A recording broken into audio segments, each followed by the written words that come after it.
So you want to know why you're not building muscle. Maybe you've been going to the gym for a little bit now, and apart from a little bit of newbie gains, you're not really getting the results that you expected or that you wanted to. My name is Blake, and I've been working out for about 5 years now, and today I'm going to show you what those reasons are and how you can avoid those mistakes. So I started off as this chubby kid, and I just depleted myself of any food, any nourishment, any good training, really, down to this skinny fat, barely any muscle, pretty much less than average build. And it was very frustrating for me for a long time. It was very discouraging to want to keep going to the gym because I wasn't seeing really the results, that I wanted to. And I was doing everything that I thought was right and that everybody was teaching me on YouTube, but I wasn't getting the same results as them. And that was very discouraging and frustrating. It really made me want to quit. And it wasn't until I started implementing the steps that we're going to go over today in this video that I really started breakthroughing all my plateaus and really just got a physique, that I was proud of. Strength went up, and I wasn't stuck on the same weight for over a year, which that was one of the worst parts, is that stuff like that, just being, you probably experienced this, just where like maybe your bench press is stuck on like 135, and for a whole year straight you just can't get past that for whatever reason, and it just doesn't make sense. So the first reason that you're probably not gaining any muscle is because you're not training hard enough. And a lot of people are going to hear that and think, oh, well, I do 1,000,000 sets per week, and I do this and that.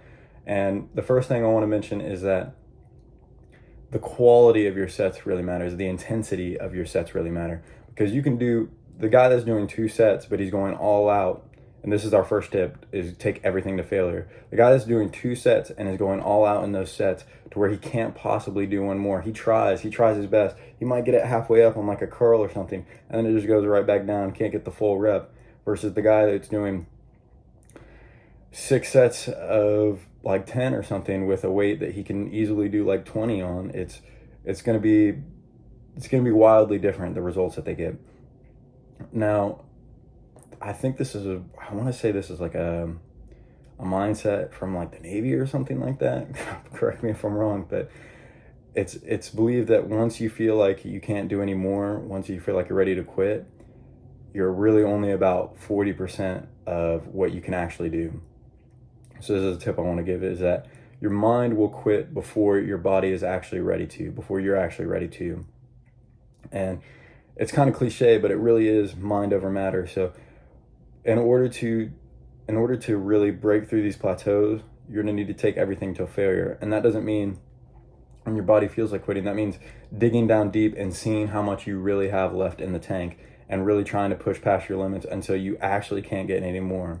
And you really start to feel this when the reps start slowing down, but you're still going. So you feel like you're at failure, you feel like you're close enough, but that's the point that you need to continue going, right? And so a good way to kind of keep track of this is in your journal or on like spreadsheet program, whatever you're running your program on, is to make a goal to PR every session. Maybe you're doing like weighted pull-ups or something. Last week you got 8, and this week maybe you can get 10, maybe you can get 9, or maybe you go up a little increment in weight and do the same amount of reps. But one big tip that I have is to PR every session, hit a new best every session. And that goes with every single exercise. And you don't have to like PR on every single exercise, but as long as you're taking it to failure, you should be good, if that makes sense. So when you're training, just keep in mind the intensity that you want, that mind-muscle connection, and really push yourself beyond your limits. Push yourself past whatever you feasibly think you can do in your head, and because you can go further than that. I know I started seeing that a lot in my training. When I really started pushing myself, I was like, wow, I was stuck on this weight for no reason. It was really just a mental hurdle that I needed to jump over. So as long as you keep in mind that you need to PR in every session, and that you need to take it as close to failure as you can, you'll be a lot better off. And this doesn't mean with every single exercise every time, but with at least one exercise per workout, try to hit a new PR. And with most of your exercises, try to go to failure, or try to go past failure. and just keep that intensity up, because the intensity is really, really key here. And that's the main point we want to focus on with our training. And that's what I mean by you're not training hard enough. Not necessarily that you need to do more in the gym, but that you need to make sure your sets are intense. Every rep counts, you know? So make every set count, make every rep count. And just keep that in mind. Another thing I want to mention, if you're really going for size and you're really wanting to build muscle, make sure that you're actually prioritizing bodybuilding and muscle building over something like strength training, or like I've been doing MMA classes, and that's basically been my priority for the past couple months. So it hasn't been directed and geared towards bodybuilding.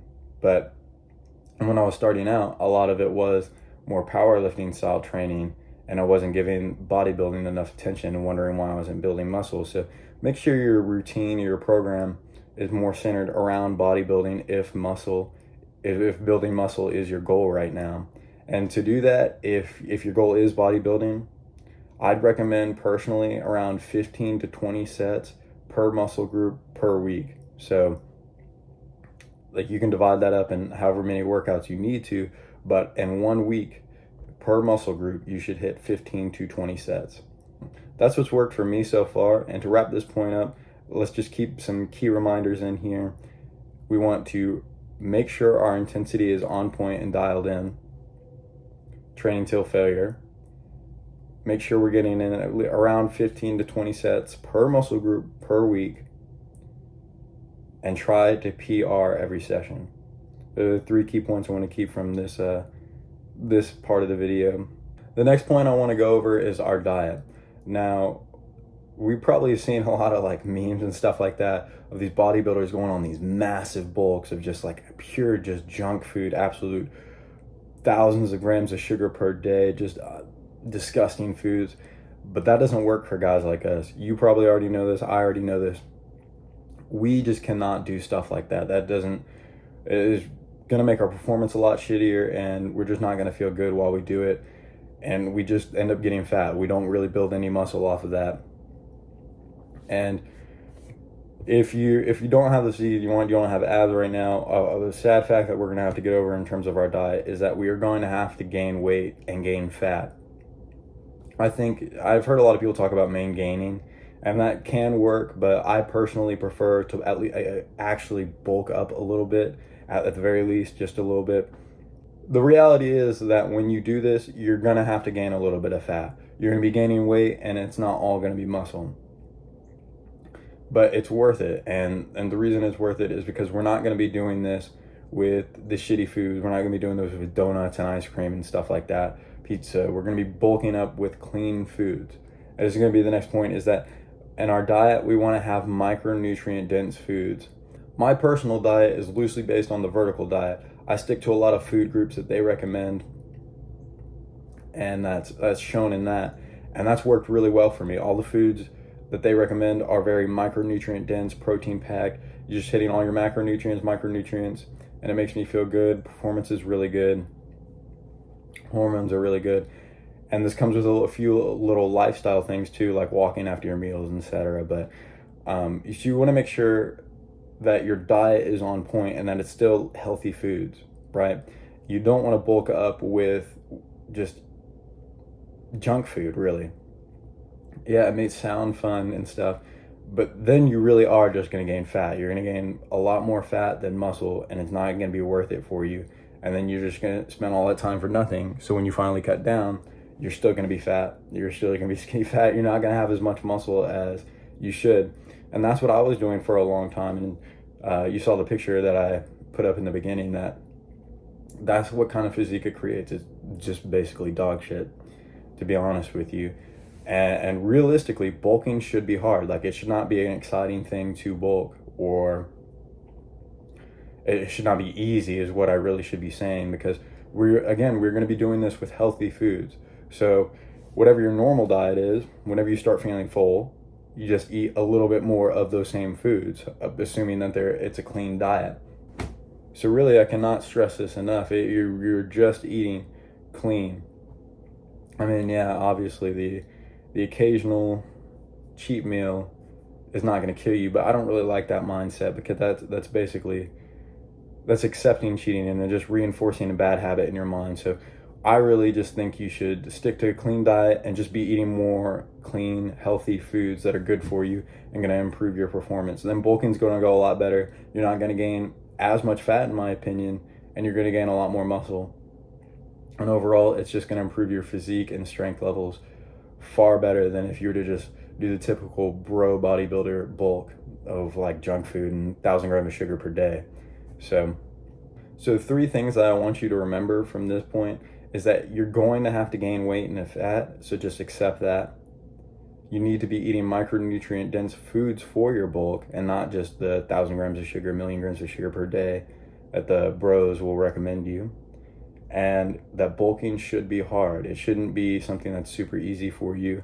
You should be pushing yourself to push the scale, push the muscle past this limit. The last thing I want to go over is pretty obvious, but for whatever reason, a lot of us neglect it, and that is sleep. Recovery is just as important, if not more important, than the actual workout itself. Because once you actually tear down the muscle, and like you said, if you're following what I said and taking the muscle to failure and really going past and PRing every session, then you are going to be fatigued, and that's when recovery is going to be vital. Absolutely the most important part outside of your actual workout. And this is because gains are made outside of the gym. So this is pretty obvious, but let's break it down. So when you actually work out, your muscle is getting broken down. That tissue is creating micro tears in the muscle, right? When you're sleeping and when you're recovering, eating, whatever, that's when it's building it back up and building it bigger than before. A lot of us are able to get through the training and get through the dieting, but we end up forgetting about sleep. And this is going to be one of the most important things, not even just in terms of building muscle, but your overall performance in life, because this is just going to help you with everything. It's going to help your mood. It's going to help your hormone balancing out. It's going to help everything. And your performance in the gym is but your performance in the gym is going to be heavily factored by the quality of sleep that you're getting. And one big tip I have for this is we are recommended 8 hours per day. Everybody pretty much knows this. But what you don't think about is that you actually need to go to sleep around 9 to 10 hours before you actually need to wake up. So if you're trying to track your 8 hours and you need to be up by a certain time, you need to go to sleep 9 to 10 hours before the time that you have to wake up, because it takes your body about 1 to 2 hours to actually fall into sleep, into what we would call the quality sleep that you need to perform. So if you're truly trying to maximize the quality of sleep that you're getting, that is one of the biggest tips I can have for you, is to go to bed around 9 to 10 hours before you actually need to be up. So then you can really get as close to that 8 hours as possible. And some doctors even recommend more than 8 hours of sleep. But frankly, I wouldn't be surprised if the majority, at least like 75% of us, are all just sleep deprived. Realistically, once you start implementing better sleep habits and getting better quality sleep, it's going to have a dramatic impact on how much muscle you can build. I wouldn't be surprised if you just started hitting PRs out of nowhere just by fixing your sleep. That is one thing that was heavily underrated for me for a long time.